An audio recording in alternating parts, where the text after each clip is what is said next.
chegar, vocês estão vendo aí. Então, gente, enfim, estamos em casa, então não preciso fazer grandes introduções, assim, mas temos pessoas que vieram e que a gente sempre deseja que venham e fiquem vindo, e continuem vindo e vão ficando. Só para dizer, assim, desse momento específico, né? O grupo está completando 12 anos nesse mês, então a gente está bem feliz e, assim, como a gente tem tido muita atividade ao longo dessa quarentena, meio frenético quase, assim, de discussão de texto, apresentação do grupo e tal. Quando a gente estava fechando setembro, a gente conversou de fazer um mês festivo para a gente e um mês de relembrar também algumas características do Nordestansas. A gente brinca, não. Realmente, o mito fundador do Nordestansas foi um cineclube. Então, lá no campus Arapiraca, que a gente passou o Baixio das Bestas, que é um filme difícil, né? A gente até já conversou sobre isso, assim. E a gente brinca que os alunos que ficaram até o final ficaram no grupo, e a primeira geração do grupo foi muito marcada por trabalhos que tinham relação com o cinema, com o audiovisual.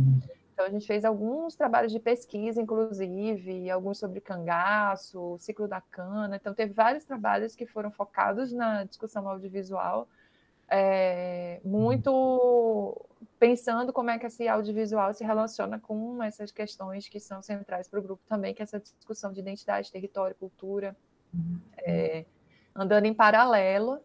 E aí a gente, então, decidiu que ia comemorar vendo filme e conversando sobre filmes esse mês. E então os meninos, Cadu, que está aí, Igor e Will, são responsáveis pelo EI. Então, que é o encontro com imagens que a gente vai ter em outubro todo mês de outubro a gente vai ter proposta de filmes para assistir e discussões desses filmes, né, que passam mais ou menos pelas questões do grupo também. A gente propõe que essas discussões elas sejam sempre horizontais. A gente optou por ter mediadores, né? Os meninos também depois eu vou pedir para eles falarem um pouquinho da organização, porque eu realmente estou sabendo por fora. Foi muito legal que os meninos que estão organizando, convidando, selecionando os filmes, e isso é muito bacana também. Para mim está sendo muito bacana ver as propostas que estão sendo articuladas. Se vocês quiserem, vocês já falam um pouquinho da programação que vocês estão montando. Mas a gente sempre pede, então sempre vai ter alguém abrindo, né, a discussão, até porque a gente não vai exibir os filmes, não tem como a gente exibir os filmes, né, direitos autorais e coisas do tipo, não somos um festival propriamente, somos um grupo de pesquisa, mas a ideia era todo mundo assistir esses filmes e a gente conversar sobre eles nesses encontros em outubro, e é para ser bem prazeroso e livre para todo mundo, então todo mundo pode se sentir à vontade para falar, para comentar e tal. Então, queria agradecer quem veio por convite e os meninos que estão aqui sempre, né, Nordestansas, todo mundo por aqui. E fiquem de olho que a gente vai divulgar o restante da programação. Então, não sei se Cadu e Igor querem dar uma palavrinha sobre fazer as honras, né, porque o convidado é de vocês. E aí, Igor, você fala? Posso falar? Pode falar, pode falar. Tranquilo. Então, gente, feliz de estar aqui com vocês, né? Com essas comemorações aí nordestansas. Fazer as honras aí desse rapaz que está aqui, a gente convidou ele para mediar hoje aqui. O Walter é jornalista, documentarista e músico, né? Não vou fazer aquela apresentação formal, assim, porque o rapaz tem várias outras qualidades além dessas também. Mas a gente pensou em convidar o Walter, para além de ser um dos coordenadores do Grupo Nordestansas, junto com a Ju, mas também pelo carioca, né? Eu acho que tem tudo a ver aí para falar um pouco de um desses documentários, principalmente, mas principalmente pela visão crítica que ele tem acerca de alguns filmes, incluindo o Buena Vista Social Clube. Na parte que a gente estava escolhendo os filmes, tentar, né, fazer um diálogo entre esses dois documentários. Essa questão foi levantada por ele, inclusive com as críticas que ele tem a alguns desses filmes. Pô, isso daí já é um tema interessantíssimo para você trazer para a discussão, porque a ideia não é trazer filmes para a gente colocar no pedestal e louvar os diretores e as imagens que estão sendo postas, mas problematizar e discutir, não é? E eu acho que nessa primeira versão, nesse primeiro encontro do EI, essa sugestão que a gente fez de um par de filme, dá para a gente trazer coisas que atravessam os dois documentários, tanto de coisas boas, né, quanto de coisas ruins. A Ju falou, né, mas eu vou reforçar aqui, né, a ideia da organização, a gente chegou a isso, né, consenso, assim, é que seja uma conversa aberta, assim, a gente tem a mediação do Walkler, mas ele não é o cara que vai vir para cá, sentar e explicar os filmes, problematizar, e a gente vai ficar ouvindo o Walkler 5 horas. Não que isso fosse uma coisa ruim, mas a ideia mesmo é conversar, discutir horizontalmente, bater um papo, né? E, enfim, sem mais, passo a palavra aí para o Dr. Walkler, para fazer as considerações dele e dar um pontapé inicial para a discussão. É isso? Obrigadão, gente. Bom, primeiro agradecer, né, e também parabenizar a ideia, né, de vocês três aí. Acabou que o meu contato foi mais através do Cadu, né, mas, poxa, muito legal, né?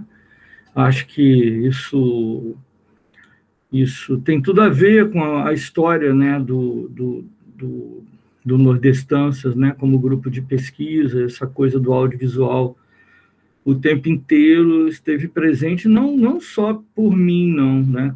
Seria natural, né? Pessoa que trabalhou com televisão, enfim, além da experiência acadêmica, também sempre muito ligado à música e ao audiovisual, mas também por causa de Juliana, que é uma fotógrafa, que é uma pessoa que tem, né, uma bagagem estética, assim, enfim, muito superior à minha, para discutir arte, esse tipo de coisa.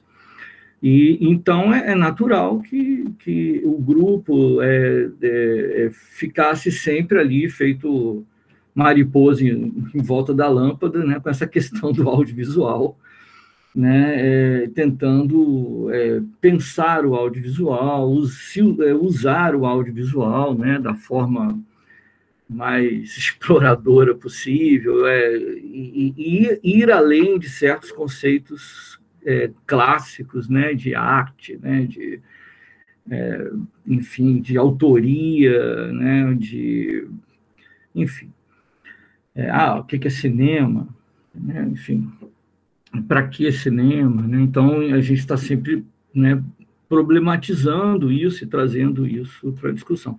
Eu não vou tentar aqui ser mais ou menos sintético, e trazendo logo de cara uma questão, uma provocação, enfim, né, para a gente só partir assim de um ponto de debate que não necessariamente eu diria que é um contraste entre os dois filmes, mas um ponto assim que a gente começasse para conversar, né, que diz respeito à própria linguagem do audiovisual, né, e o próprio, digamos assim, modo de dizer, modo de mostrar, modo de soar, né, o audiovisual, né? E aí eu acho que tem uma questão, né, que é legal assim deixar isso, pelo menos assim, de alguma forma introduzido, assim, porque para a gente não cair em situações do tipo começar a misturar, né, aquilo, né, que o filme diz, né, ou a maneira como o filme diz, né, com as coisas que aparecem no filme. Estou falando de um jeito tentando ser bem explícito, assim, né? Então, uma coisa é o discurso, né? O discurso lá, Memória Verde-Rosa, o discurso Buena Vista, né? São modos de dizer. A outra coisa é você falar da Mangueira, você falar dos compositores, né? Você falar daquela velha geração de compositores cubanos, né? pré-revolucionários, né?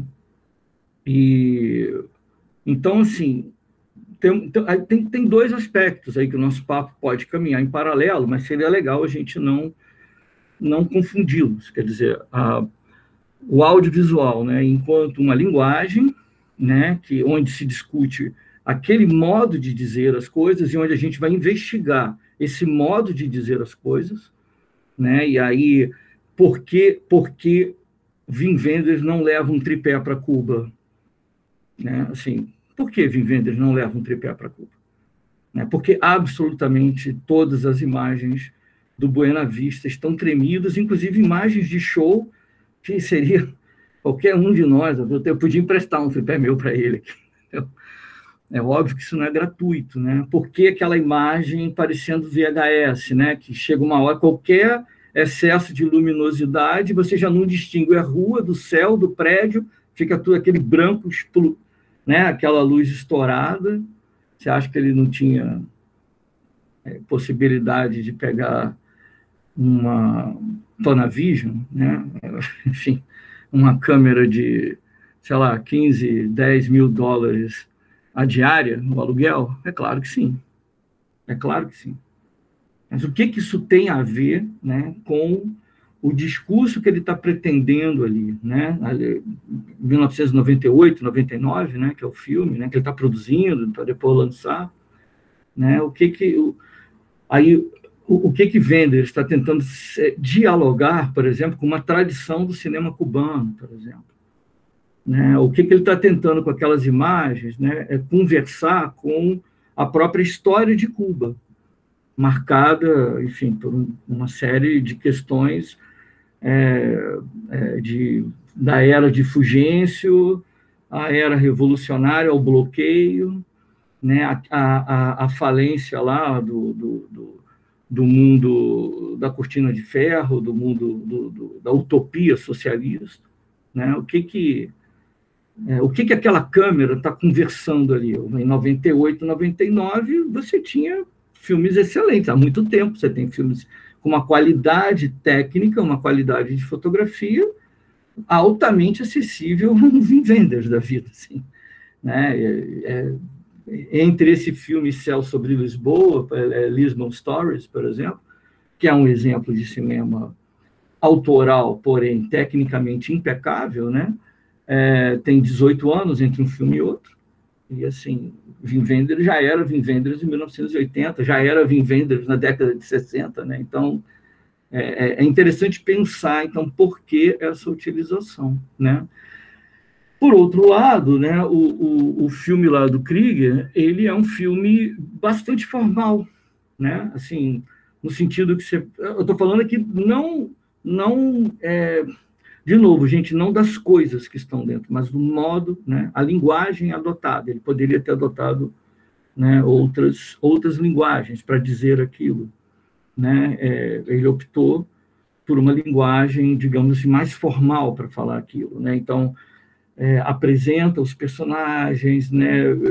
Enfim, tem uma utilização da câmera ali bastante formal, né? Tem o uso de material de arquivo também, ele optou por um material de arquivo que, assim, pelo menos para um certo público interessado do Rio de Janeiro, é bastante conhecido, né? Aquelas cenas que aparecem lá com os bambas lá do samba, Geraldo Pereira, coisa e tal, quer dizer, aquela cabrocha com aquela roupa colorida, estampada, né? Tem um trio ali cantando, né? Com... esqueci o nome dele agora, Candeias, na cadeira de roda, aquela cena, assim, qualquer carioca que gosta de samba já viu aquilo muitas vezes, assim, né? Algumas vezes, né? Aí, assim, tudo bem também, isso não estou invalidando o trabalho, eu só estou aqui explicitando uma questão, né, que assim como, sei lá, você pega um livro de antropologia, um livro de sociologia, você tem muitas e infinitas formas de narrar, né, e cada forma de narrar vai dialogar, né, de um jeito X, Y, Z com aquela empiria, né, que entrou em contato. O mesmo acontece no cinema, e é óbvio que uma coisa vai interferir na outra, né?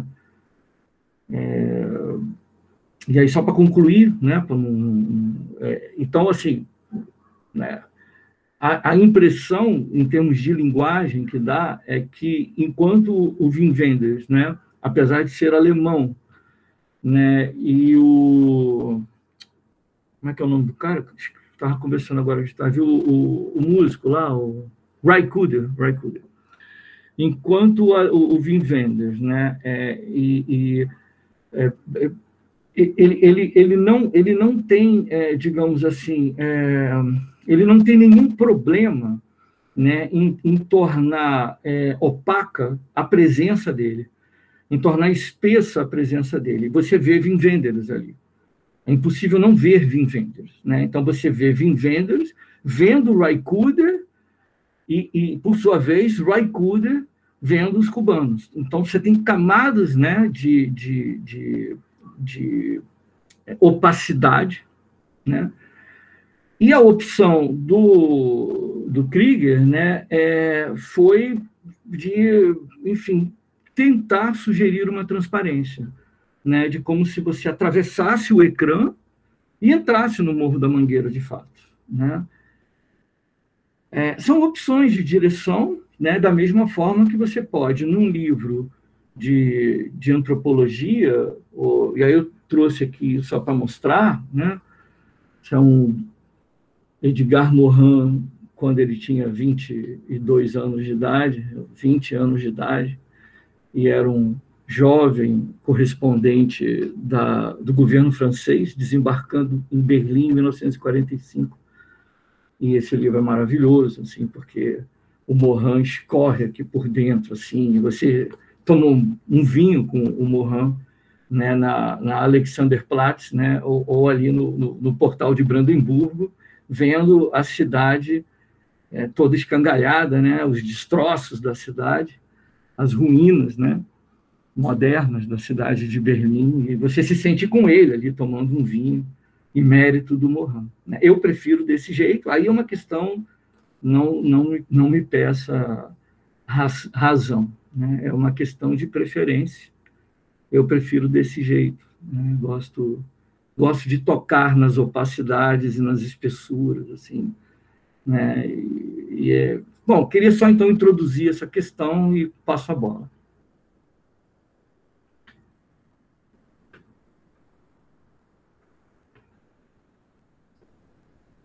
Bola passada. Então, eu vou pegar essa bola. Vou pegar aqui. Então, eu assisti os dois os dois documentários, né? E uma coisa que me chamou muita atenção é que o Memórias em Verde e Rosa, para mim, ele me parece mais cru.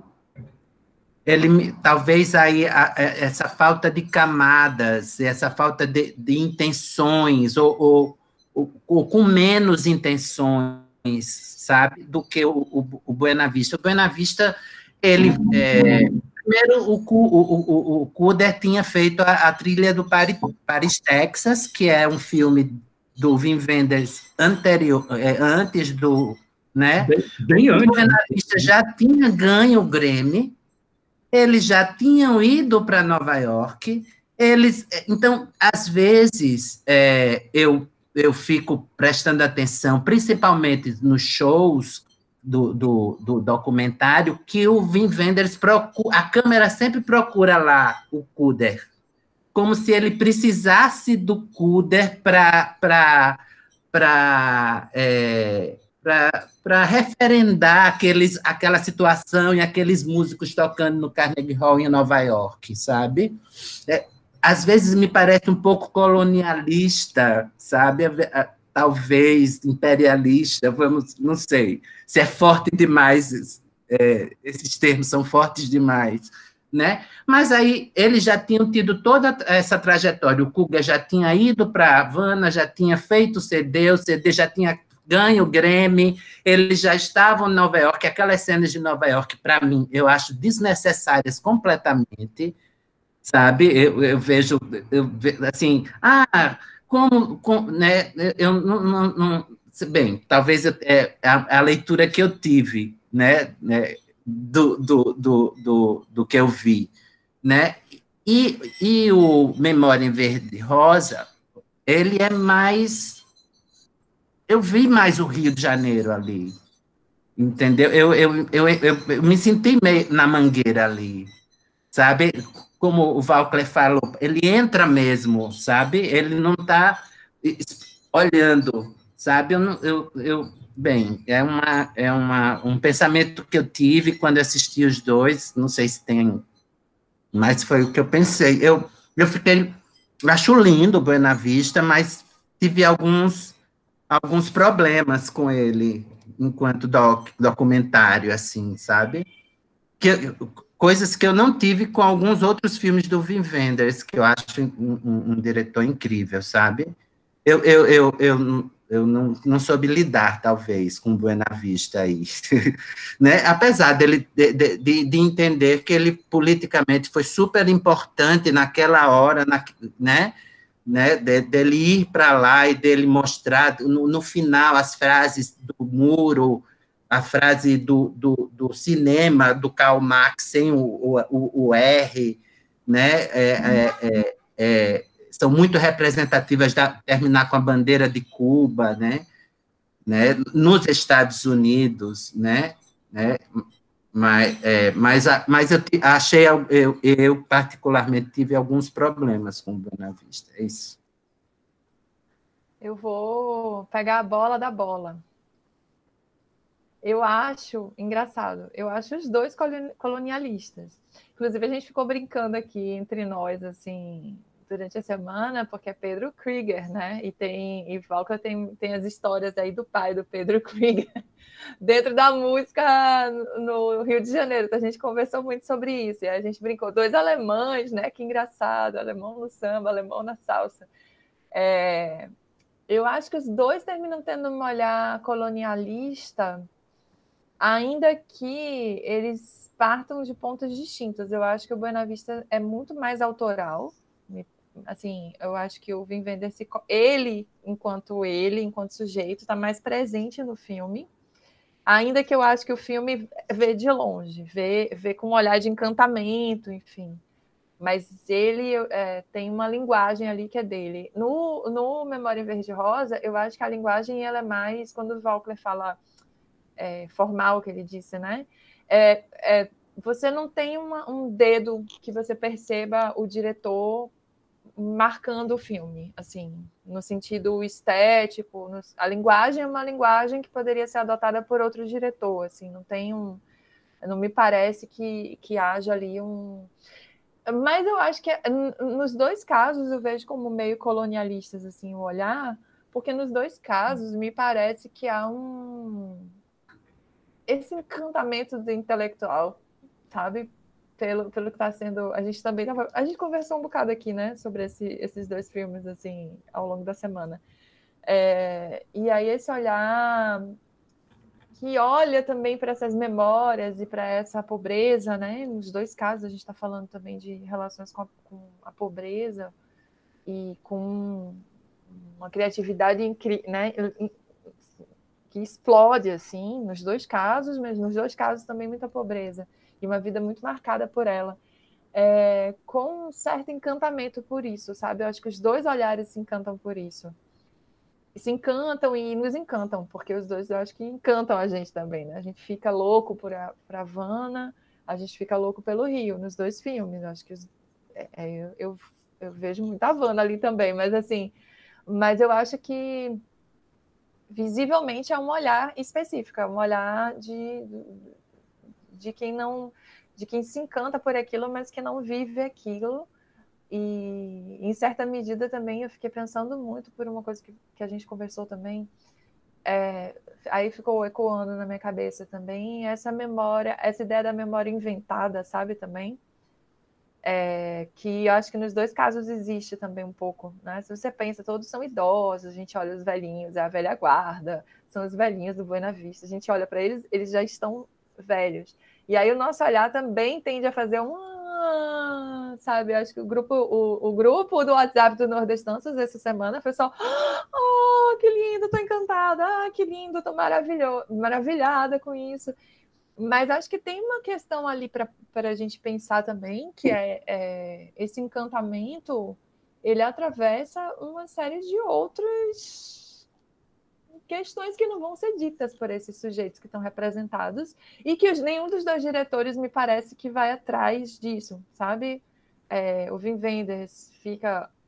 a gente também, eu não lembrava direito quanto ele entrava na dimensão política de Cuba, mas ele fica um pouco, para um cara de esquerda, ele fica um pouco distanciado da questão política, porque aqueles velhinhos, eles têm um ressentimento desse fim de uma era que basicamente acabou porque se cortou os laços com o colonizador, né, com os Estados Unidos através da Revolução. Então tem uma... isso escapa no filme. E no caso da Mangueira também escapa uma série de relações, né? O Tantinho, ele fala desse ressentimento em relação ao novo, né? A escola de samba grandiosa e tudo mais, mas está todo mundo lucrando muito ali também com isso, né? Só que os dois diretores me parece que eles se colocam numa posição porque a direção tem a ver com a direção de arte, fotografia, enquadramento, câmera, etc., mas também com o que você recorta das falas, como é que você monta o filme, né? E eu achei os dois casos, o filme, ele fica eles ficam numa certa dimensão dessa relação da musicalidade com o lugar, né? Que eu não diria que ele eu não acho também que nenhum dos dois faça assim, um heroísmo excessivo dessas figuras, uma romantização total, não acho que seja isso, mas eu acho que também ninguém coloca sabe, uma banda podre da coisa. Até quando o Krieger fala, né, um dos sambistas, que agora eu não me lembro quem, que foi preso, que matou um cara, ficou perseguido. Isso é narrado de um jeito pitoresco, quase cômico, e não com um peso de uma violência também, né? De demonstrar uma certa violência nesse métier também. Aí eu acho que essas questões, elas escapam um pouco não são colocadas em questão dos dois filmes. Assim. Acho que os dois filmes, eles escapam um pouco. Eu achei, nesse ponto, acho que as duas direções... Estou falando isso por causa dessa ideia do olhar, né? Eu fiquei com essa impressão, assim, revendo Buena Vista e vendo, que eu nunca tinha visto, Memória em Verde e Rosa. Já mudei a bola, né? Porque Valka está pensando nos aspectos técnicos. Isso do Memória Verde e Rosa foi uma coisa que eu consegui notar mais presente, que é tipo essa história contada por eles, né? Tipo, a memória deles, é o lado como eles enxergam a coisa. Tanto que nessa parte do final, quando ele começa a falar, tipo, triste, olhando o que a Mangueira virou e não sei o quê, teve uma hora que eu fiquei, poxa, meu Deus, muito triste. Mas, peraí, calma, também não é assim.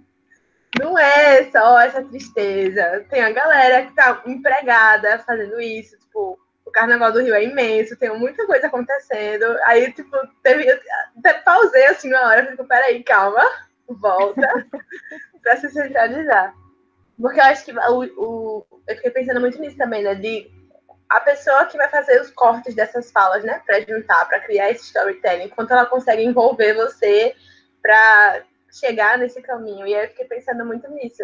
De que você fica muito envolvida. Eu me envolvi mais, eu acho, com o Memória Verde e Rosa do que com Buena Vista. Não sei se pelo fato de ser brasileiro, de eu conseguir me aproximar mais, mas eu acabei me envolvendo muito quando eu estava assistindo. Mais que com o outro. Uhum. Agora, é engraçado, Natália, você falou aí uma coisa... Meu Deus, agora eu ia falar uma coisa, depois ia falar outra. Tá, lembrei. Você falou essa coisa assim, tá todo mundo trabalhando e tal. Eu acho que talvez a mágoa deles é que a Mangueira passa a ser uma instituição enorme, né, uma empresa, e deixa de ser algo de personagens, assim. Os focos não são mais sambista tal, sambista tal, sambista tal, sambista tal, fulano de tal, nome. Mangueira agora é escola, então talvez a mágoa também sobrevenha disso, né? Tanto é que no final ele fala uma coisa que eu particularmente achei interessante. Ele fala assim, eu acho que é o Tantinho que fala, ele fala, se você quer destruir uma coisa, você não proíbe, você entra. Ele se referindo já à classe média, esse crescimento da Mangueira, né? Você entra e aí você tira um compositor, você tira uma pastorinha e tal, e aí você não deixa espaço nenhum para memória. Mas aí, no caso, pelo que você falou, realmente, memória de quem? A memória da Mangueira ou memória deles, assim, de cada um deles, do histórico de cada um deles, né? E uma coisa que eu achei interessante, que eu vi, assim, entre os dois filmes, essa questão estética, audiovisual, eu não tenho a menor...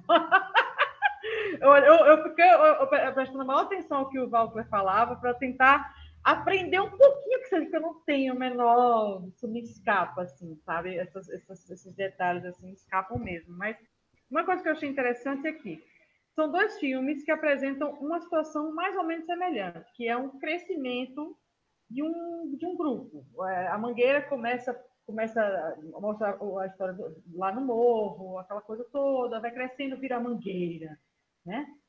E os caras lá do Buena Vista, que, aliás, eu não consegui assistir completo, mas assisti mais a metade, e pesquisei um pouco sobre o filme, o que acontece? Aqueles caras saem do ostracismo, graças a acho que foi iniciativa desse Ray Cooper lá, né? Foi iniciativa dele de unir esse pessoal, tal. Eles saem do ostracismo e vão lá no Carnegie Hall, aquela coisa toda, e tem aquele estrelato, aquela coisa incrível. Então, você vê, e na Mangueira acaba como eles falando, estamos desvalorizados.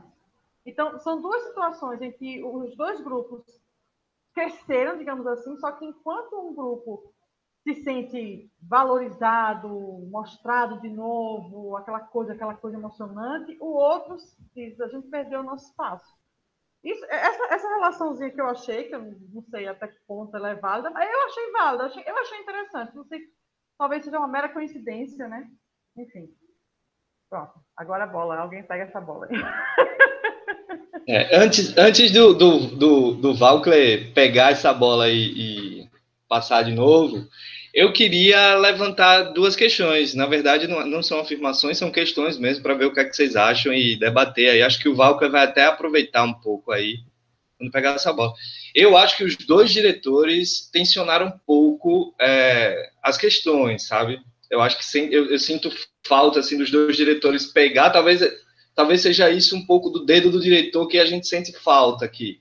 Mas eu acho que eles tensionaram um pouco. E eu queria saber de vocês o que é que vocês acham que a questão do lugar influenciou nisso. Tanto o Morro da Mangueira quanto Cuba.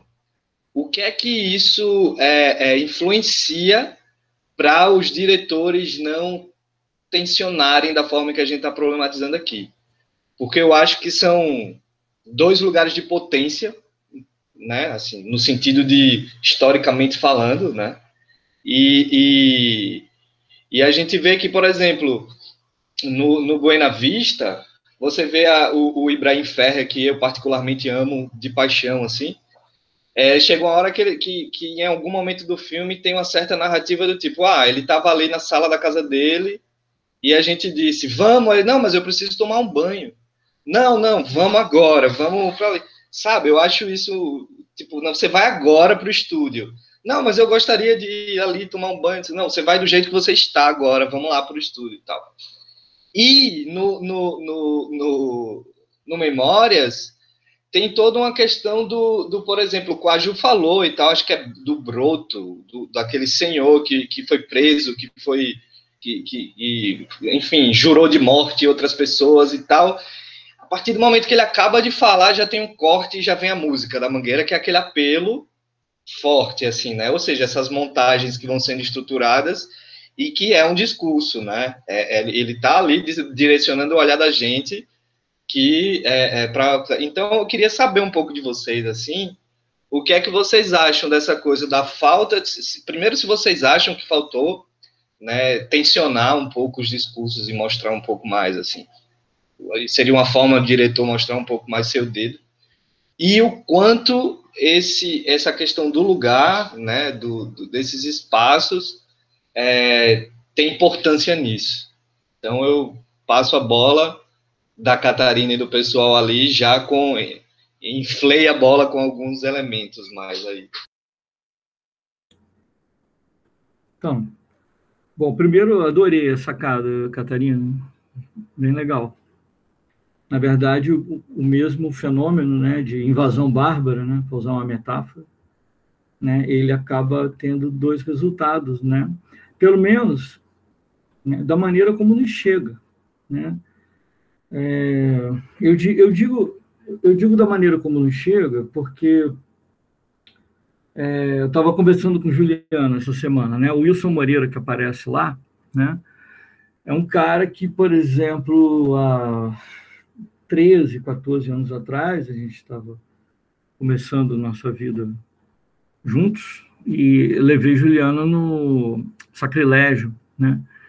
E foi insuportável. Era o Wilson Moreira que estava lá há 14 anos atrás, e a gente não tinha lugar para ficar em pé dentro do Sacrilégio, entendeu? Assim, era uma massa de pessoas querendo ver o Wilson Moreira, que, assim, eu conhecia, mas ele pertence a um segundo escalão.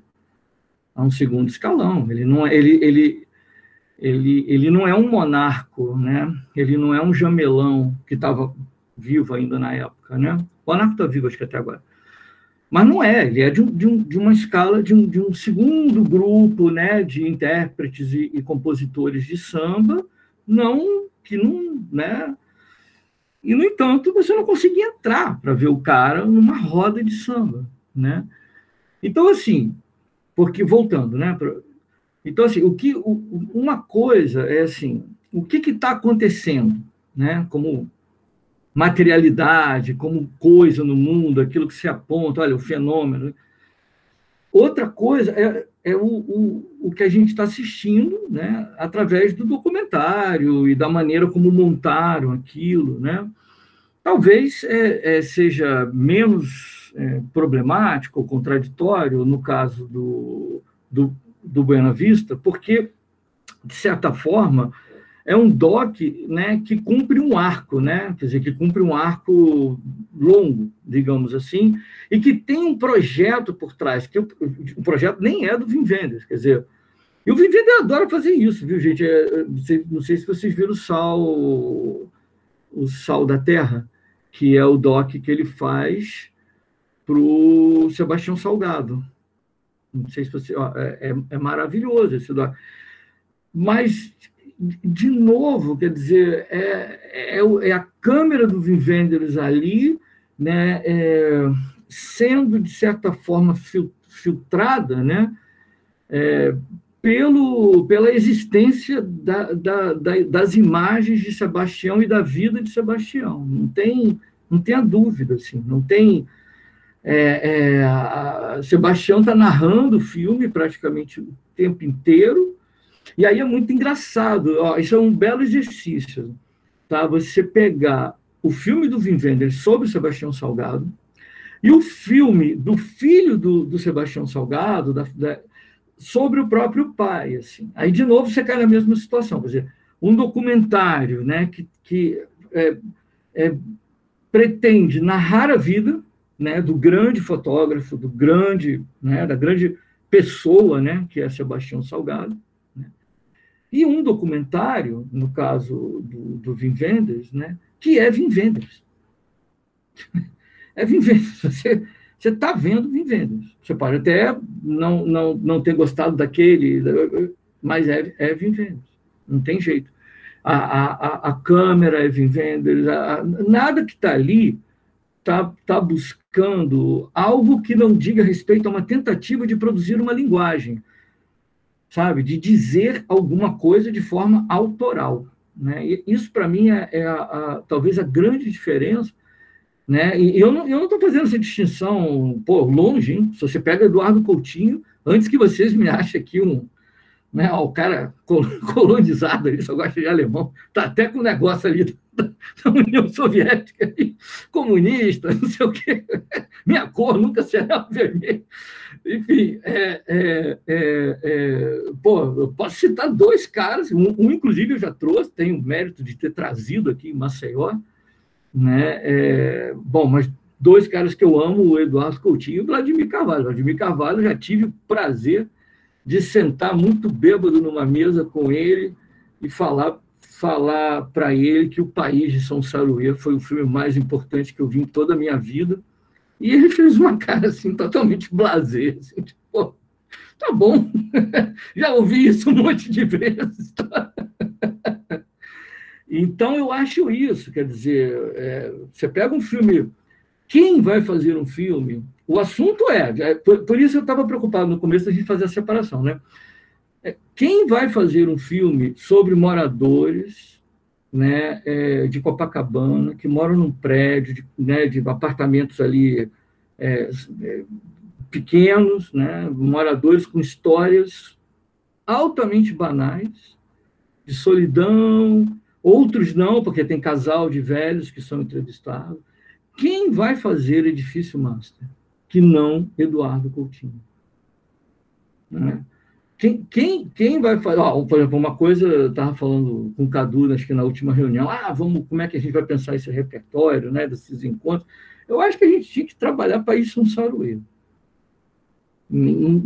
Entrar no País São Saruê. Porque quem vai trabalhar o sertão com tantas camadas narrativas que começa falando de uma gênese, o próprio sertão fala, né? Olha lá, né? No começo não era nada. É o sertão falando. E aí vai falar dos índios, vai falar do homem branco. E aí daqui a pouco tem a música do... Como é que chama o cara que jogou o violão lá? Estava falando disso. Morreu esse ano. Que fez a trilha sonora de Deus e o Diabo na Terra do Sol. Bom, enfim, deixa eu falar. Enfim, música, fotografia. O cara foi tão sem equipamento que ele vai para o sertão com câmera muda, não tem captação de áudio, então ele tem que ir para as rádios do interior.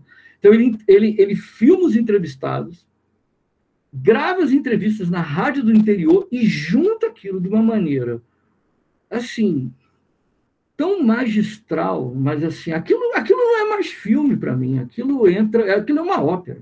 Aquilo é, no sentido rigoroso da palavra, quando você junta várias artes, né? E aí você faz uma ópera. Assim. Então, assim, eu acho que tem isso. Na verdade, eu acho que tem. E aí, de novo, eu não estou desmerecendo uma coisa pela outra. Eu acho que tem documentários que têm uma função quase etnográfica, né? Assim, já fiz dessa forma, tá? Como realizador, eu já fiz dessa forma. Então, assim, qual é o objetivo? Um resgate.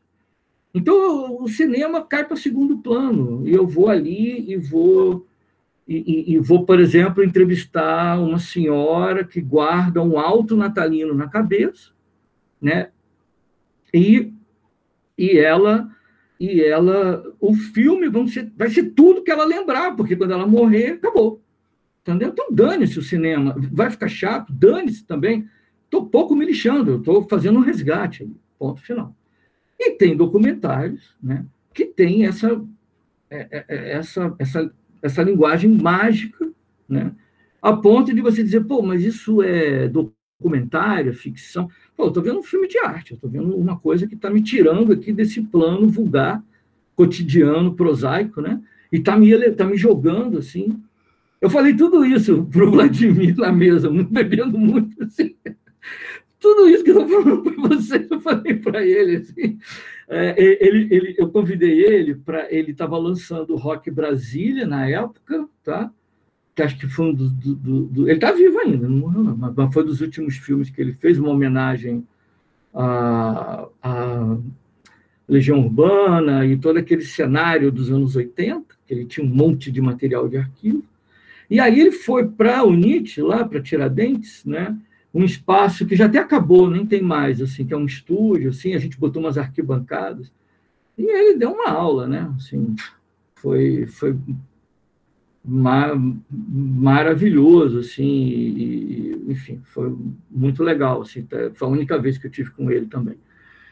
Então é isso, você já até me perdi agora, mas assim, achei fantástico o teu comentário, Catarina, retomando o começo, assim, de um jeito meio abrupto, mas eu não tinha, realmente, é verdade. Assim, agora não falando de linguagem, né? Falando dessa questão do resultado que você está tendo ali das coisas, né, na tela, né? E é muito interessante isso. E, ao mesmo tempo, eu levanto cá minhas dúvidas, né, sobre esse queixume dessa galera, sabe? Exatamente o que você levantou. Né? Assim, você vai, por exemplo, né, eu já vou passar a palavra, é a última coisa que eu falo. Mas, por exemplo, uma coisa que é um ponto, um signo ali central no filme de Memória Verde-Rosa, a velha guarda. Se você começasse a circular no Rio de Janeiro de 1990 e falasse assim, como é que eu faço para ver a velha guarda da Mangueira, da Portela, do Salgueiro? Galera, velha guarda, o que é isso? É um regimento? O que é isso? Assim, ninguém sabia, não tinha. Não tinha. Assim, eu vi show do Paulinho da Viola em 1990, que não foi ninguém. Não é dizer assim, não, tinha 20 pessoas. Não tinha ninguém, só tinha o pessoal da produção e eu. Eu fui para fazer uma matéria, não tinha ninguém. Eu toquei violão com ele. Ele não fez o show. Não foi ninguém ver Paulinho da Viola. Rio de Janeiro, 1991, 92. Ninguém queria saber de samba nessa época. O samba estava morto. A Lapa, gente, não, essa Lapa que aparece aí, uau, pô, legal, chegou no Rio, vou para Lapa à noite, todo mundo vai para Lapa, né? Os arcos ali, o circo voador. O prefeito Conde, em 1995, porque foi, cara equivocado, foi num show de punk rock, Ratos do Porão. A galera só não chamou ele de bonito, né? Aí o cara, bicho, mandou fechar o circo voador. Era a última coisinha que ainda estava ali rolando. Um negócio, onda rock, né? E alguma coisa de MPB que rolava ali. Tim Maia, né? Cheguei a ver Tim Maia. Cara, quando fechou o circo, a Lapa acabou. Né? Aí acabou, mas acabou. Ninguém mais... Virou de novo um bairro proletário, né, que vai trabalhador da construção, a prostituição de baixo meretrício, e a classe média fingiu que não existia Lapa. Acabou a Lapa. Aí essa retomada, né, começou com um bar chamado Semente, e aquela galera, Tereza Cristina, coisa tal. Eu sei que eu estava voltando dos Estados Unidos, em 2001. Aí começou o Semente, não sei o quê. Cara, daqui a pouco o negócio foi. Claro, apoio de prefeitura, sem dúvida alguma, apoio de capital privado. Aí a coisa foi, em 20 anos, virou Montmartre. Né? E esses caras foram beneficiados. Aquilo que aparece no documentário, isso está na minha pesquisa lá de doutorado, a Rádio Nacional não tocava samba, ela tocava rumba, bolero, ritmos que não é... O samba era um negócio... Aí depois a coisa veio o resgate, né? Getúlio Vargas, coisa e tal, ícone nacional, Ari Barroso, a coisa foi se ganhando outros contornos, mas ainda assim, se tu pensa Mário Reis, Ari Barroso, você está falando de compositores do asfalto, você não está falando da galera. Essa galera só vai ser resgatada por essa geração Paulinho da Viola, Bete Carvalho, que é um desvio, né, da marca MPB, né, que vai fazer uma MPB buscando uma raiz, né, lá no samba de roda, no samba do morro, no partido alto, coisa e tal, e vão levar isso, né, vão deixar isso, digamos, confortável para a classe média, né, para a estética da classe média. Ninguém quer ver um negro sem dente, magro, desse. Ninguém quer ver isso, não, galera. Quer ver, não. E aí esses caras, né, de novo, foi uma revitalização, porque o samba caiu em baixa nos anos 80, e essa baixa durou muito tempo, muito tempo. Movimento Brock, né, do Rock Brasil.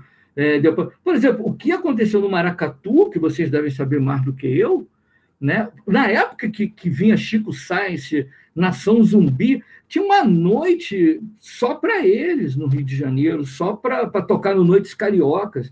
Cansei de subir de bondinho para o Noites Carioca para ver a noite pernambucana. E não tinha uma noite de samba. Não tinha noite de samba. Né? Aí tocava Jorge Ben, mas não é samba, né? Esses caras, era o carnaval ali, a escola de samba. Então, assim, eu não sabe, aquela mágoa toda ali, mais ou menos, sabe? E aí eu concordo muito com você, Catarina, que assim, tem caroço nesse angu aí, a coisa não é tão, né? Tá bom, gente, parei, hein? Tô falando pra caramba, assim, coisa mal de professor. Vou até cortar.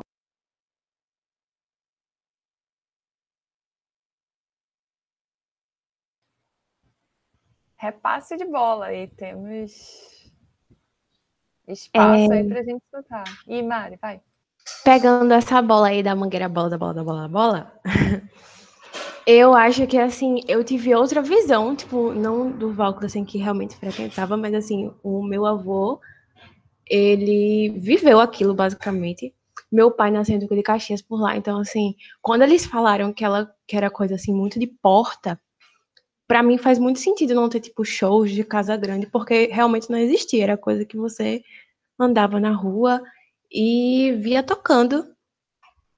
E era mais sobre o dia a dia mesmo. Meu avô escuta até hoje isso. Quando eu vi o filme, eu lembrei muito dele, lembrei de tudo, das coisas dele. E eu entendo essa parte deles se queixarem, esse queixamento ser excessivo, né, da memória, mas eu acho que hoje a coisa ficou tão lucrativa, assim, que eles se queixam da memória do samba de porta. Não, foi isso que eu entendi, assim. Não sei se é porque eu sou meio parcial nesse documentário, mas eu vi tudo assim e lembrei muito, muito. E sobre esse ponto também do Buena Vista Social Club que a Catarina falou, eu também notei essa diferença desses rumos, né, que eles tomaram nos documentários. E eu fiquei muito incomodada, eu gostei muito do Buena Vista, mas também fiquei muito incomodada com esse ponto de ele estar sempre focando nessa gravação desses do estúdio, eles indo para lá sempre, porque parecia que o documentário era sobre essa ação só, para mim, pareceu.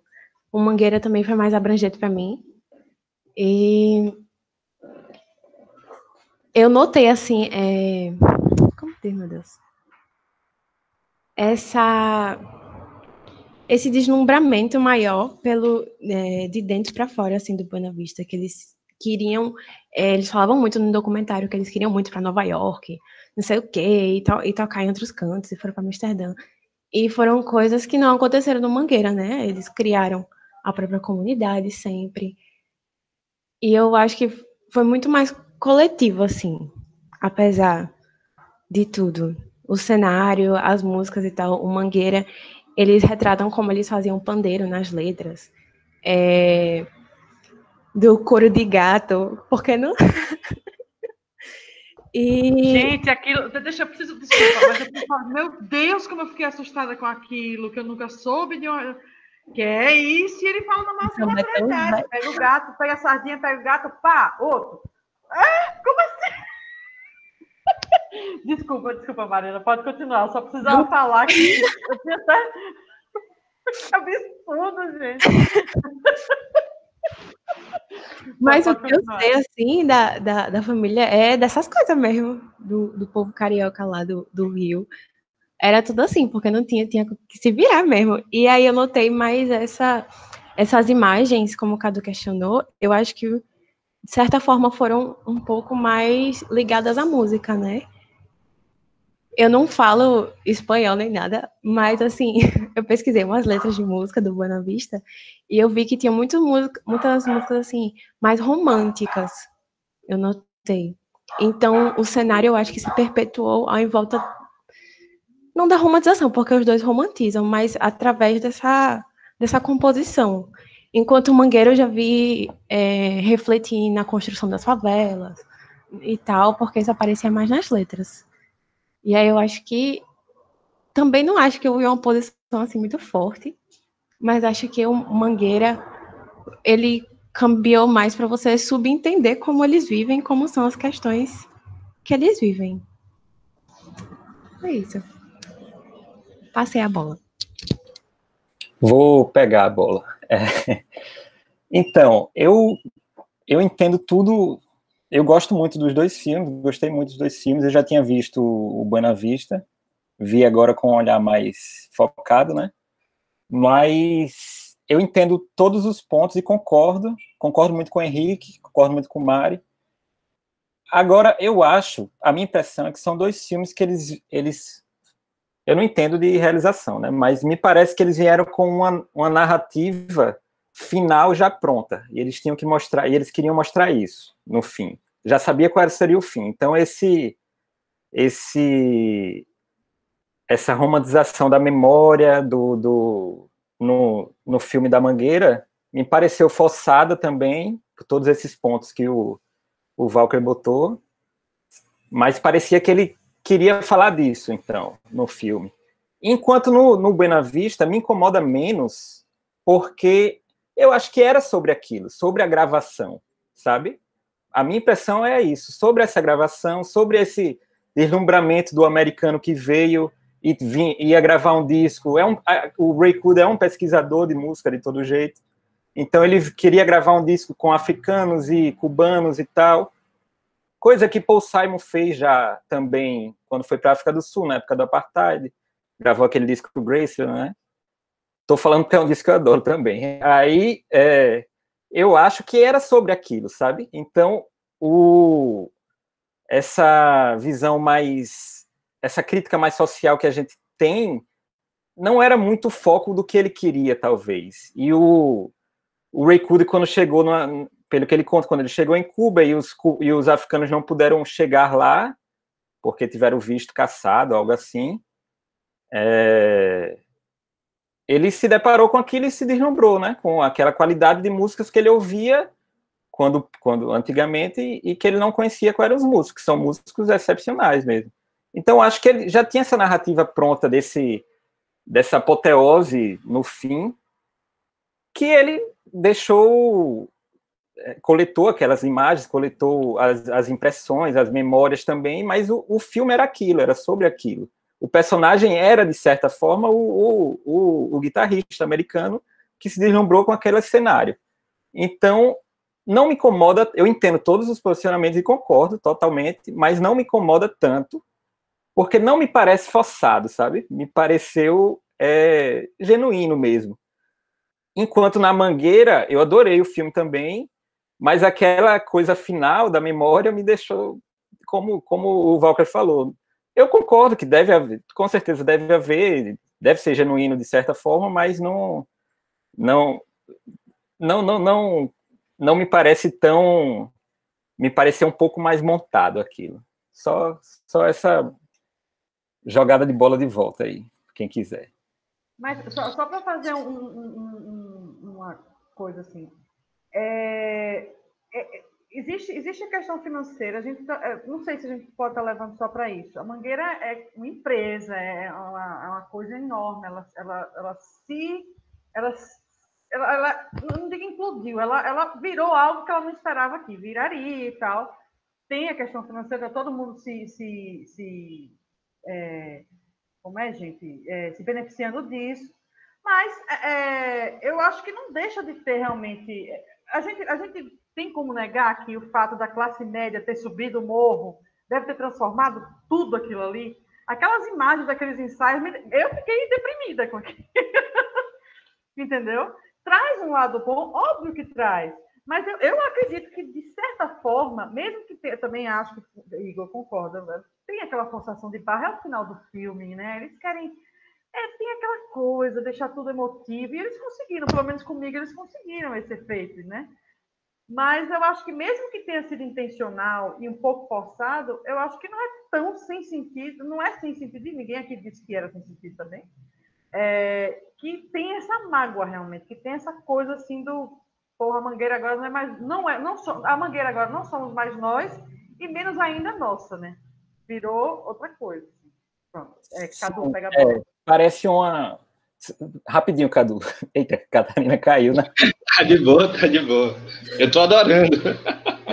Não, eu concordo. Eu acho que é genuíno também. Me parece um pouco da perda do protagonismo, assim, uma coisa meio que se espalhou muito e tal. Só concordando, Catarina voltou, só concordando. Me parece essa perda do protagonismo, essa memória afetiva que havia, dessa sensação mais de comunidade. Acho tudo bem genuíno também, realmente. É só um... Posso... Rapidinho. Vai lá, Henrique. Agora estamos num ponto sensível, que foi Já tô... briga aqui em casa essa semana. Esse ponto foi motivo da gente brigar. Debate. Então, já estou fazendo as inscrições aí. Temos o Henrique, a Ju e eu fico por último aqui. Vai lá, Henrique. Não, eu só queria concordar com o Igor, né? Quando ele fala do protagonismo, né? E de quem na realidade são os protagonistas dos dois docs ali, né? E para que ele serve, né? Porque o Buena Vista ele vai contar a história da relação do Cooder com aqueles músicos e pronto. Né? E o outro, não, ele tenta contar uma história mais ampla, né? Ele vai...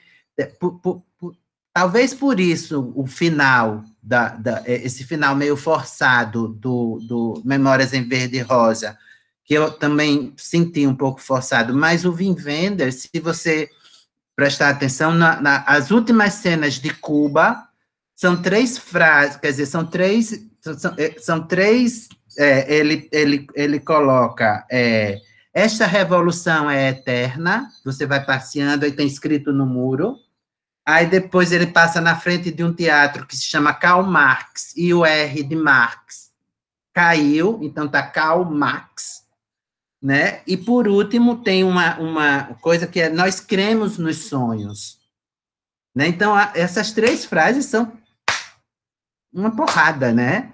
Então, ele essa hora ele deixa de, vamos dizer, de coexistir como apenas mostrar, né? E diz, não, né? Eu sou o diretor dessa porra toda, né? Né? Eu quero mostrar isso mesmo, entendeu? O tempo todo, Henrique. Ele não... Agora, peraí, que eu estou inscrita! Mas eu vou pegar esse ponto também. Enfim, a gente está falando do Wim Wenders, certo? A gente está falando do diretor com D maiúsculo, para todo mundo assistir. Quem gostou dos mapas sonoros lá do Nordestanças, assiste só sobre Lisboa, porque é incrível, né? Enfim. Mas pegando nesse ponto, Henrique, e na questão do forçar e do não forçar, e do genuíno, não genuíno, tem que tomar cuidado com o genuíno e não genuíno. São palavras de escapar, muito escorregadias, né? De fato, a gente pode pensar que esses compositores perderam parte do seu capital simbólico, não em relação ao passado, porque a gente estava conversando até sobre essa ideia, né? A criação da ideia de uma velha guarda é colocar esses caras num pedestal, não é perder. Então, simbolicamente, eles têm mais segurança desse lugar simbólico até a partir do momento que ele é da velha guarda, dentro da Mangueira e fora da Mangueira.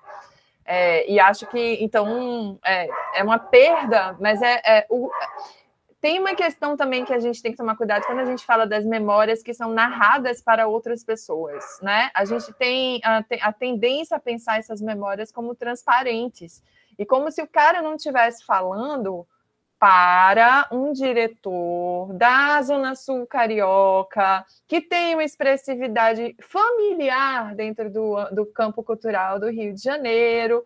E quando ele fala isso, e o filme termina num lamento sobre isso, ele sabe muito bem, sabe a coisa do Stuart Hall, não são tolos culturais? Ele sabe muito bem que isso tem um efeito, né? Ele precisa chorar essa tradição é o que ancora ele como velha guarda e, portanto, dentro do pedestal. Então, não é nenhuma questão se é genuíno ou não, eu acho que a transformação ocorreu, não dá para dizer que é a mesma coisa. Você tem samba enredo, não é mais composto necessariamente por pessoas da comunidade, isso aí mudou mesmo, enfim, totalmente, nesse ponto houve uma transformação radical. Agora, e ele pode sentir também isso que ele está falando, mas o ato de dizer isso para o cara não é ingênuo também, né? Acho que tem que tomar cuidado. Como não é ingênuo o Wim Wenders no filme todo, porque tem uma cena que eu acho melhor até do que as frases, a gente estava conversando também sobre ela pouco antes de começar aqui, revendo os trechos do Buena Vista, tem uma cena incrível que o Wim Wenders diz, olha, Cuba é sensacional, que é uma cena que começa com piano no teatro antigo, né? Aqueles teatros lindíssimos de Cuba, já todos caindo aos pedaços, e o piano, e o piano, e o piano, e daqui a pouco vem as meninas que estão lá treinando, e Cuba é uma potência atlética, né? E aí você vê, você junta esse velhinho, né, que de alguma maneira a revolução, a gente pode pensar que prejudicou nesse sentido da carreira musical dele, nos cabarés e nos teatros de Cuba, mas o Wim Wenders está ali botando uma mensagem, ele está mostrando a Havana, e ele está mostrando a Havana como alguém de esquerda mostraria a Havana, só que ele é sutil. Aí, nesse ponto, tem uma diferença, assim, até de maturidade mesmo dos dois diretores, talvez. Olha, eu fazendo juízo de valor um pouco, porque o Wim Wenders, ele consegue produzir, encaminhar a gente para o final que ele quer também, para a tese dele sobre isso, com uma sutileza maior, né? O Krieger, ele vai para o... né? Nossa, que tristeza. Eu também fiquei pé da vida, assim, de ver. Eu já tive naquela quadra, numa situação que quase que a gente morre para sair dali. De tanto gringo e não sei o que, já tinham escolhido samba. Foi um samba que foi sobre Portugal, inclusive. Aí a gente chegou cedo, estava olhando o Museu da Mangueira, bem cedo mesmo.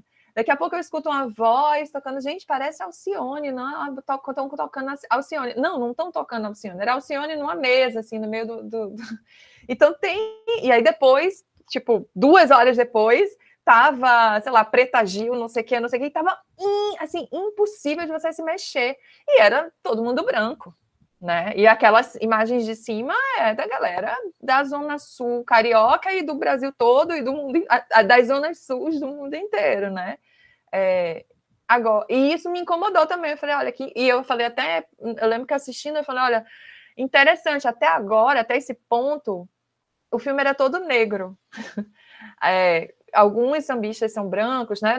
Não é uma questão quantitativa, mas assim, era um mundo da negritude. E aqui, nessa imagem para frente, esse mundo agora mudou a cor do filme, assim, a cor das pessoas que aparecem no filme. E isso também me capturou minha emoção, mas assim, a gente também, acho que em termos metodológicos mesmo, até de pesquisa mesmo, é importante que a gente também faça esse passo para trás, sabe? Peraí, capturou minha emoção, tudo bem, deixa fruir, que lindo, Mangueira, que lindo, que lindo. Mas é legal fazer esse passo atrás também e entender que essa memória que está sendo narrada ali também... Sabe isso que a Natália falou? Mas peraí, tá gerando emprego, tá não sei o quê, tem um monte de gente trabalhando, os barracões são imensos, a comunidade trabalha bastante nos barracões das escolas e tal, inclusive teve um impacto econômico enorme esse ano por conta disso. Então não é bem assim, vamos ter calma, né? Vamos ter calma, porque também, senão a gente embarca nessa narrativa e romantiza, inclusive, a pobreza que aparece no filme, né? Então era bom quando não tinha a classe média chegando, o dinheiro circulando minimamente, continuam muito mal, né? Isso não alterou. A estrutura social do Brasil não se alterou porque a Mangueira cresceu. Mas mudou, algumas relações foram alteradas, né? Então, acho que... Só vou pegar vários pontos, né? Mas é porque eu acho que a comparação dos dois filmes ela é interessante por isso, porque tem questões que são da narrativa, questões que são das pessoas que estão no filme, né, falando sobre suas memórias e tal, da maneira como encaminha-se isso no filme e da maneira como o lugar aparece, porque, assim, essa imagem, para mim, é uma tese sobre Cuba, essa cena do piano e das menininhas, as meninas muito felizes, né, dançando, e um encontro aí de 2 Cubas muito interessante, assim. Calê. Então, eu vou pegar também como ajuda diversos pontos, assim, eu acho que esse olhar que a gente vê para a velha guarda, ou seja, um olhar, de certa forma, para trás, ele não está dissociado dessa forma que a gente, tipo, do presente, né? Assim, no campo simbólico, por exemplo, tem essa questão do eterno retorno, né? De você ter essa necessidade de recontar os mitos para que aquilo sobreviva também. Tem um detalhezinho no final do Memórias em Verde e Rosa, que ele coloca um samba que ele fala lá dos compositores antigos, dos compositores novos com o mesmo sangue nas veias, né? Porque, pô, a Mangueira ganhou vários carnavais agora, inclusive fez sambas maravilhosos, né? Aquele História para Ninar Gente Grande, agora da Marielle e tal. Tipo, são sambas maravilhosos, assim. E eu gostei, tipo, eu sempre gostei muito do Buena Vista, né? Esse Memórias em Verde e Rosa eu assisti agora, mas eu acho que é mais por a questão da música mesmo, do encantamento da música. É isso que deixa a gente... É claro que a gente precisa ter esse pé atrás enquanto a gente vai ver aquilo com o olhar do pesquisador, daquele cara que quer ver e tal. E a música meio que sobressai, assim, das coisas. E me fez lembrar um samba muito conhecido, que eu acho que é uma relação que eu tenho com ele, muito parecida com o que eu tenho com esse documentário Memória Verde Rosa, que é o Feitiço da Vila do Noel. Que é uma música linda, é um samba lindo, mas ao mesmo tempo, quando a gente vai olhar, né, que é aquela rixa que ele tinha com o Wilson Batista, né, que é um samba da Vila Isabel, que ele fala, mas a vila tem um feitiço sem farofa, né, tipo, a vila é o lugar do bacharel, enquanto os outros é o lugar do malandro, ou seja, do preto, sabe? Então, eu acho que é essa sensação meio louca que a gente tem com a música, né, velho? Que ela coloca a gente, o feitiço da vila é lindo, e quando a gente vai olhar, tem toda essa questão do cotidiano e dessa questão social que tem na música, e que a gente vai olhar, não é tão bonito assim, né? E eu acho que foi por isso que esses dois documentários, eles me pegam tanto de jeito, assim, porque tem essa coisa da música que me arrebata nos dois, são duas questões de música que eu gosto muito, né? Mas tem essas outras questões por fora, e você emendar tudo, assim, eu acho que essa discussão, acho que acaba me aproximando de gostar dos dois filmes, assim, né? Então, é impressionante como isso acontece, né? Por exemplo, e como acho que a música na questão de letra mesmo, do Buena Vista, do pessoal do Compai, da Omara, do Ibrahim, nem tanto, embora tenha também, mas a presença do lugar nas canções de escola de samba é maravilhoso, né? Tipo, esse reaviver do samba aí que o Wagner estava falando, por exemplo, você pega o Roberto Ribeiro falando da Serrinha, né, na Estrela de Madureira, eu escuto aquilo ali e fico louco, né? Que coisa do lugar, mas como ele fala daquele lugar e tudo mais, mas ao mesmo tempo, esse pé atrás da gente, desse olhar analítico, né? Vai ver o quanto de romantização que há nesse processo, né? Passo a bola também aí, viu? Eu vou pegar rápido só sobre isso, tá? Eu odiaria que o pensamento analítico acabasse o encantamento. Eu acho que a gente decretaria uma morte de tudo aquilo que move a gente, né? Como humanos. Acho que eu gosto de pensar assim, eu gosto de revisitar meus ídolos, conhecendo as brechas deles, sabe? Porque evita que a gente coloque como... Quando a gente põe no pedestal, sabe a história do profanar, né? Quando a gente põe no pedestal, eu acho que a gente corre o risco de, eu diria, não entender, mas não é a palavra, não seria entendimento, mas de não fazer esse... Eu acho que Walker, quando começou a falar dele lá no comecinho, ele falou da opacidade e da transparência, né? Quando você bota no pedestal, na verdade, eu acho que você transforma em transparente. Você deixa transparente. E quando você tira desse pedestal e você trata a partir de uma perspectiva de que pode continuar sendo encantador, mas a gente vai olhar o que está aqui, porque o que está aqui, nem tudo aqui é encantador, que eu acho que a gente termina fazendo isso também com a cultura popular, é encantador, mas não dá para dizer que matar bicho puxando pelo rabo é bonito, assim, não dá. Exato. É bonito no sentido de que vamos normalizar isso, né? É entender esse encantamento, mas entender esse encantamento também nesse sentido de entender que esses ídolos são opacos, eles também têm esse lado dark side, né? Assim, também existe esse... E tudo bem, né? E vamos pensar sobre isso. Enfim. Eu vou pegar a fala do Igor lá atrás, que eu achei bem legal. É isso, né? O Buena Vista é um filme sobre um projeto, né? É um filme sobre um projeto. Ele não... E é Wim Wenders, com a mão firme dele, com a presença dele firme, e ele está fazendo um filme, né, ilustrando, interferindo, né, com as questões políticas, a identidade política dele, né, colocada ali o tempo inteiro, né, mas é um projeto do Ray Kuder, na verdade, e ponto final, né, que vai se desdobrar dali, coisa e tal, né, e os personagens desse filme, eles estão em função desse projeto, estão tirando vantagens disso, não vamos nos iludir também, né? Depois, uma outra questão, já não me lembro se foi levantado em algum ponto, mas vamos lembrar uma coisa também, que culturalmente, por incrível que pareça, Cuba é muito mais global do que o Brasil, infelizmente isso é verdade. Né? Cuba tem um trânsito há décadas, antes e depois da Revolução, com os Estados Unidos.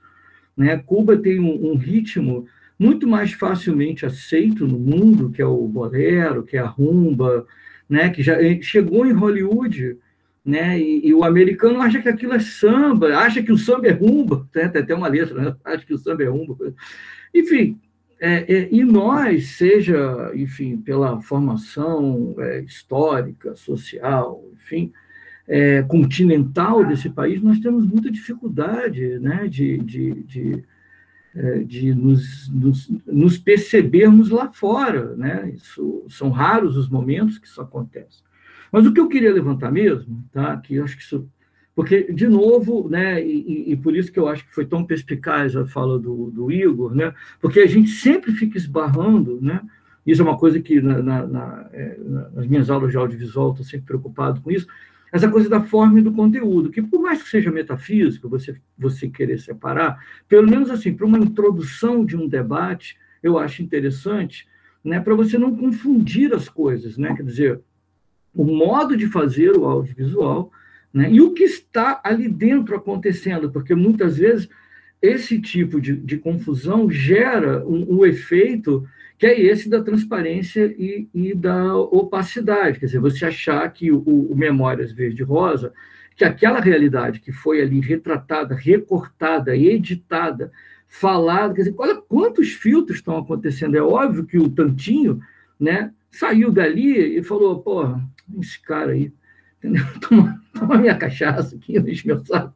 assim, sei lá também, enfim, é um recorte, né? E é um recorte que corre o risco de passar que aquilo ali, né, dá conta de um todo. Cadê, por exemplo, a igreja evangélica? Ou vocês acham que a Mangueira é o único morro que não tem igreja evangélica? Né? Então, é um excesso de romantização nesse sentido, e que, na minha opinião, o Wim Wenders não cai da mesma forma, não cai com a mesma intensidade, porque, como disse bem, o Igor percebeu bem, se trata de um projeto, um filme sobre um projeto, e ponto final. E ele descreve esse arco, e ponto final.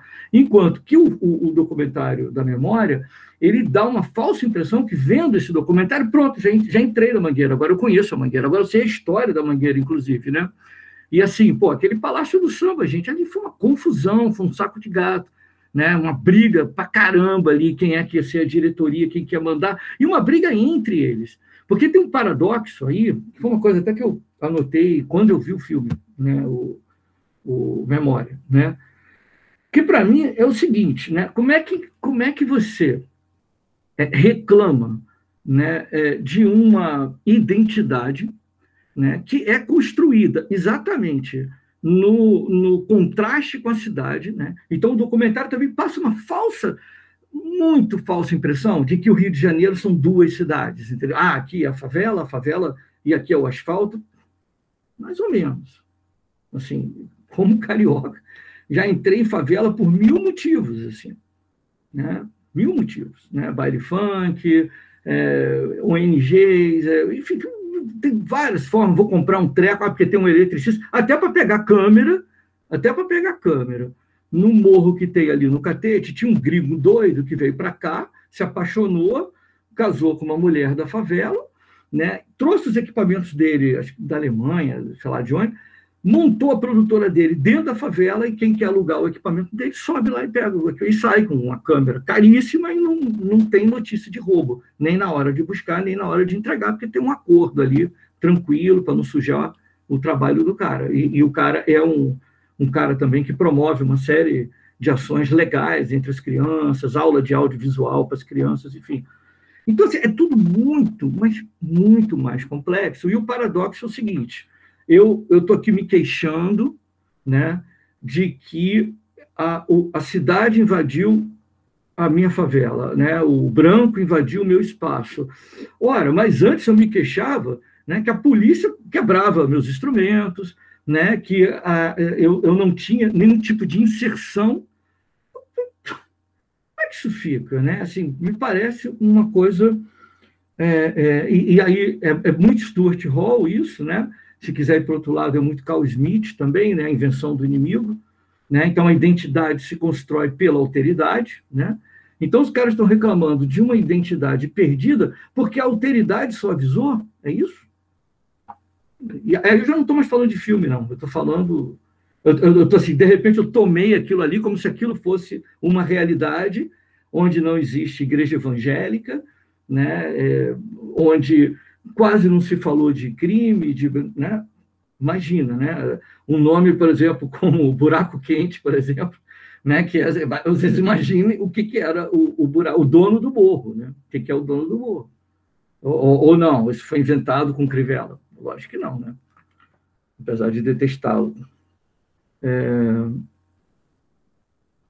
Isso, então, é uma mentira. Quer dizer, quando eu passo a pertencer à cidade, eu deixo de ser mangueira? Não, desculpa, de jeito nenhum. Inclusive porque existem várias estratégias, né? Eu conheço várias escolas, assim, no Rio de Janeiro.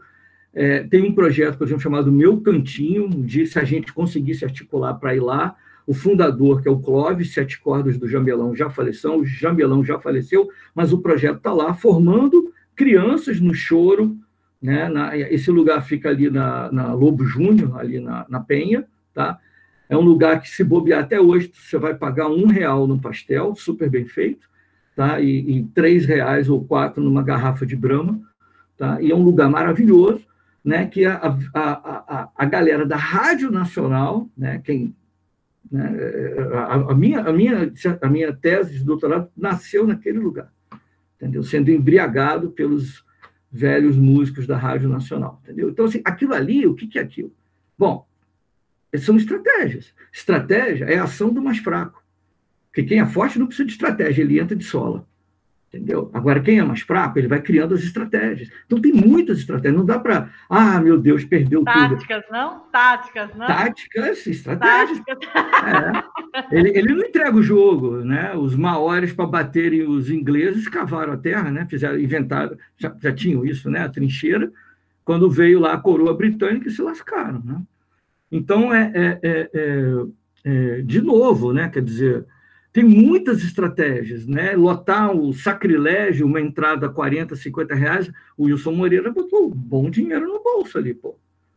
E aí? Aí ele deixou de ser mangueira, mas as pessoas estão indo para ver mangueira, né? Então tem, até nessa reclamação, né? Acabou o samba de rua.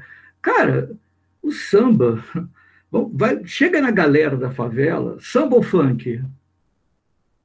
Assim, por exemplo, um documentário que quer dizer o todo da Mangueira e não fala em funk, ou não tem funk na Mangueira. Só quando aparece a escola de samba no final, não sei se vocês perceberam que a batida, né, quando eles estão ensaiando, é a batida de funk. Pô, dá um tempo. Aí, assim... E assim, quando a escola sai, esses caras saem aonde? Saem num destaque, sabe, em cima dos carros, né? Um tantinho, quando ficar mais velho ainda, ele vai ocupar o lugar, né, que já foi de Jamelão, né? Vai ocupar o lugar, e assim se constrói uma tradição. O que eu não concordo definitivamente é você criar uma situação, entendeu, de resgate do que era antes como solução. Então, pronto, vamos voltar para aquele passado utópico, entendeu? Em que as crianças não tinham pão, não sei se vocês lembram que tem uma mulher que fala no começo, aqui a gente era muito contente, as crianças não tinham pão, ou a dignidade da mulher com a lata d'água na cabeça. Sinto muito. Ninguém tem dignidade sem água encanada, esgoto dentro de casa.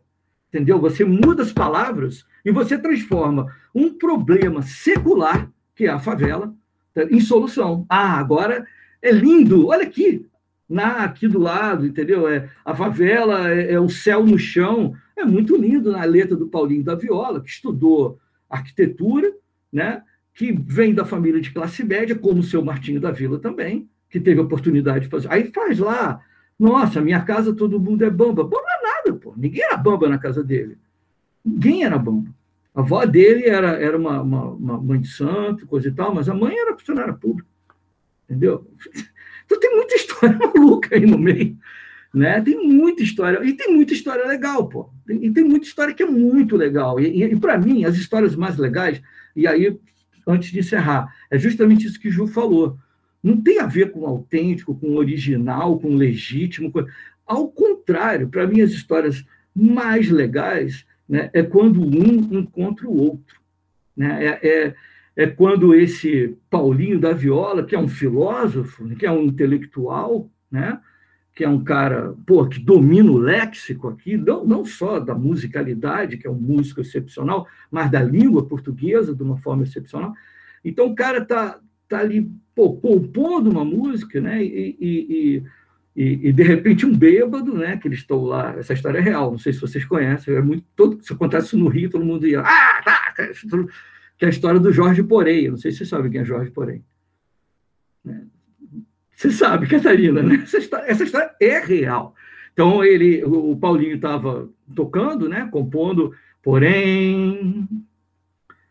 um banco diferente. Pois é, que da 30ª vez que e ficava esse buraco no meio, porém... um lance diferente que marcou num breve tempo. Pô, aí um bêbado lá de trás, porém, o cara... porém! Juro que eu achava que era mentira. Juro que eu achava que era mentira. Ele não deu autoria pro cara, mas ajudou o cara lá. Ajudou a cirrose do cara lá. Então tem assim... Eu soube dessa história num conto de Luiz Fernando Veríssimo, uma crônica de Luiz Fernando Veríssimo. Essa história, o Paulinho conta assim, em show, assim, ele já contou isso em show. É sensacional. Assim. O Veríssimo me tirou do Paulinho essa história. E tem N casos, assim, o samba, tem N casos legais de encontros de cultura diferentes. O samba, gente, não tem nada de original. Desculpa falar isso. Assim, eu estudei essa porra pra caramba. Assim, você vai... A discussão da origem do samba, ela é toda miscigenada desde o começo, desde que vem de África, esse jogo entre o tambor e o violão. Não tem nada de original nisso, nada. O samba de terreiro, o samba de roda que vem da Bahia. Né? Então, o Rio, definitivamente, o samba não nasce no Rio, pelo menos se a gente fosse xiita em relação a isso. Então, assim, deixa o barco correr, cara. Deixa as coisas se transformarem. Contanto que as pessoas não precisem matar gato, passar fome, né? Morrer de doenças curáveis, né? Enfim, ter uma vida digna, quer dizer, que não entre a polícia na casa do cara para fuzilar uma criança de 14 anos, porque é isso que acontece, né? Cara, nenhuma vida vale uma cultura. Isso aí eu não tenho dúvida, assim. Entendeu? Assim, a vida está sempre em primeiro lugar para mim. Entendeu? Se a cultura puder apoiar isso, maravilha. Se não, vai... Entendeu? Vamos embora. Parei. Gente, sem querer ser o chato da hora, a gente já está com 1h40, mais ou menos assim. Eu aconselho a gente pegar as últimas bolas e cortar. Vou deixar aberto e a gente... Eu não falo mais. Corta. Agora está de boa. Deixa eu só fazer um comentário rápido, que eu achei interessante também, que no começo o samba, pelo que falou no documentário, era tão marginalizado que eles disfarçavam em terreiros de candomblé, de umbanda. Você chegar a esse ponto, porque já é uma... Mas aí é que tá, o próprio terreiro já era marginalizado também. Exatamente, isso que eu estou falando. O terreiro já era marginalizado, para eles se disfarçarem, se esconderem num terreiro para poder... Você imagina o quanto o samba, então, devia ser, sabe, assim... Só essa observação, também não pego mais nessa bola hoje. Mas adorei. Botei uma sugestão aí, tá? Mistérios do Samba, talvez muitos de vocês já conheçam, um clássico, tá? Mas é muito legal, justamente para discutir esse crossover, né, entre elite e popular, tá? Que já estava lá presente desde a época da tia Ciata, das casas das tias baianas, né, envolvendo presidente da República, né, a perna que não curava do presidente da República e que, né, a tia Ciata foi lá, bateu o tambor e curou a perna dele, aí pegou o marido da tia Ciata e empregou no palácio, né, da República, e histórias... Então, lá, uma discussão bem legal, de novo, é um filtro, tá? O segredo, qual é o segredo do mistério revelado? Não é uma leitura, o Hermano já foi muito criticado, vale muito a pena ler, justamente para parar de romantizar, né, com essa coisa, sabe, da autenticidade ou de uma origem pura, que as coisas teriam uma origem pura. E, Valcor, eu quero aproveitar para te interromper, já que você falou da tia Ciata, e só para, assim, né, fingir que eu participei efetivamente desse papo, que eu não falei nada até agora. Mas uma coisa que me incomodou um pouco, eu acho que, na verdade, foi a única, assim, que realmente me chamou mais atenção, foi essa questão da mulher mesmo, no documentário da Mangueira. Porque, primeiro que os 20 minutos iniciais não apareceu uma mulher falando. E, assim, o carnaval começa com a tia Ciata, a gente tem várias mulheres e, no final das contas, o documentário resume a participação dessas mulheres como figurinista, a filha de alguém, a que fazia a comida, a que pegava pão na padaria, que desfilava com um balde de água na cabeça. Quando, na verdade, as mulheres têm uma participação muito mais ativa. Aí eu lembrei de um documentário... É um curta bem pequenininho de uma estudante de jornalismo que é do Rio e ela é intérprete em escola de samba e ela fala da voz das mulheres no samba carioca. E é muito interessante porque ela entrevista as mulheres de vários segmentos e faz um recorte histórico de quem foi que começou. Ela entrevista, inclusive, intérpretes, porque a gente sabe que eu acho que esse é um dos meios mais machistas, mais difíceis de se adentrar, né? Porque... Segundo a maioria, a mulher não tem voz para continuar, para dar força ao samba. E ela vai e especula sobre isso. E eu senti falta disso, tanto para mostrar essas mulheres, essas outras narrativas, por parte da velha guarda, quanto pela construção do documentário em si. Eu acho que eles reforçaram isso, da mulher ter um papel muito mais de apoio ou... para dançar e essas coisas, fica mais de enfeite do que, de fato, produzir algo, quando a gente sabe que não é verdade. Se você parar para pensar, Ana Luísa, perfeita a tua colocação. Agora, pense bem, né? Não tem, né, ninguém na linha de frente do samba, né, puxando o samba, coisa e tal. Não tem compositor mulher. Qual é o compositor mulher? Eu, pelo menos. Se tiver, vai ser ponto fora da curva. Né? Aí vamos lá, para um outro ambiente incrivelmente machista também, e que nem está puxando tradição, não tem esse discurso. O funk. Né? O funk, você tem várias mulheres, né, que têm protagonismo dentro do funk, como compositora, a Tati Quebra-Barraco, por exemplo, e muitas outras, né? Ela não está sozinha. Tem várias mulheres, apesar de ser machista pra caramba, e todos os problemas que a gente precisa colocar aqui. Mas é impressionante, porque como o samba está sempre... Né, nessa invenção de tradição, né? Ele não... Assim, todas essas questões que vêm junto com a tradição, né? Sabe aquela coisa que a gente fala, eu fui lá para o sertão, tinha uma comunidade tão bonita, não sei. Lembra que aquela comunidade bonita é a comunidade que mulher apanha, né? Que lá no passado o médico não podia olhar o corpo da mulher, né? Então, enfim, né? Parar de romantizar, né? Porque os problemas não estavam resolvidos lá quando se vivia a tradição, e se o discurso é de resgate, você só vai atualizar os problemas, talvez de uma forma muito pior, mais violenta. Enfim. Tá bom, parei. Hein?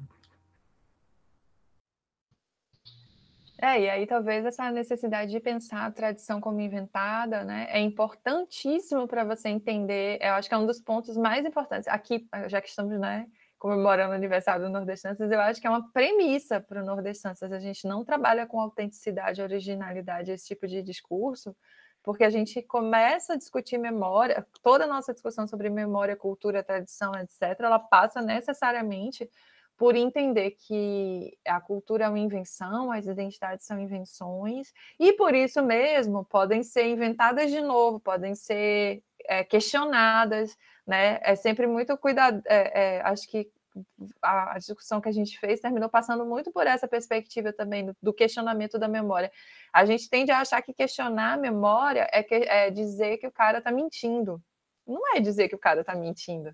É questionar a necessidade da gente endeusar essa memória. Quer dizer, a gente entender que a memória ela é importante, mas ela é para ser atualizada e para a gente refletir hoje, não para a gente reproduzir esse momento que era um outro momento, e por isso mesmo também as cobranças que a gente faz para o passado também são extremamente problemáticas, porque era um outro momento. Então, o complicado é quando esse momento se arrasta, né? Então, por exemplo, o machismo que estava lá continuar havendo, isso é o problema. O machismo que estava lá é um problema? Era um problema sim, mas não tinha, a sociedade talvez não tivesse as ferramentas necessárias para colocar isso em discussão. Nós temos, né? Então, para a gente é imperdoável a gente olhar para essas memórias e não perceber isso, por exemplo, não perceber essas lacunas, não perceber que se havia a mulher compositora, ela não assinava.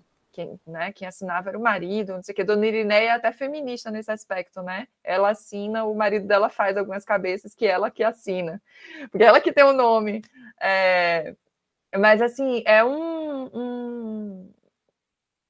é sempre investigar, eu acho, na minha perspectiva, essa invenção da tradição. E aí tem a invenção do Nordeste, do Durval Muniz de Albuquerque, né, que está lá no drive do grupo também, quem quiser dar uma lida. Super importante, porque ele vai botar o dedo na ferida, inclusive a grande questão dele vai ser essa discussão do discurso da perda, que ancoraria o Nordeste tanto para si mesmo quanto para o outro, é sempre essa dimensão da perda, da tristeza, do desvalido, né, e etc. E ele vai mostrar como isso foi ótimo para as elites que estavam massacrando a população mais pobre. Basta a gente pensar na Sudene. Onde é que estão?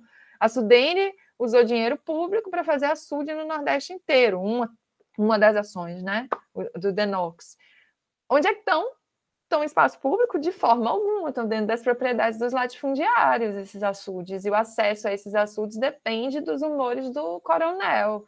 Então, assim, e como é que se construiu isso? É o cara fazendo o sotaque bem forte dele no Congresso e dizendo que a população está morrendo de fome e levando fotos da pobreza do sertão.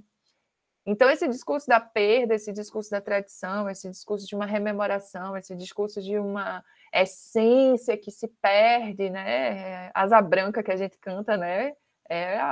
Se perder.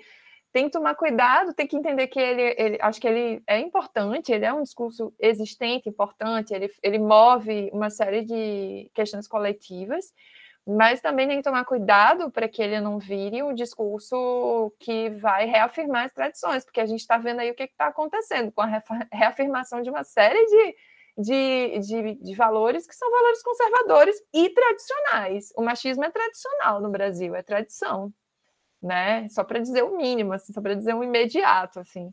É tradição uma série de coisas, é tradição um excesso, uma hipocrisia cristã, é tradição uma série de coisas que hoje estão sendo revaloradas por um discurso conservador, e a gente tem que tomar muito cuidado com esses conservadorismos que a gente faz também sem querer, né? Que a gente pode fazer sem querer. Eu acho que a baliza da dimensão política da cultura, ela me parece bem importante, sempre a gente colocar ela em jogo, porque ela ajuda a gente a pensar que se for para a gente botar a cultura popular, por exemplo, a cultura de uma maneira geral, numa redoma, e que lindo, que lindo, que lindo, a gente não está fazendo muita coisa pelas pessoas que estão ali. A gente pode estar fazendo até de uma forma imediata, mas a gente não está discutindo a fundo questões de uma pobreza extrema, assim. Durante a execução da minha tese, eu li muita coisa, enfim. Um dos autores que entra na tese, que minha tese seria considerado plágio por alguns critérios.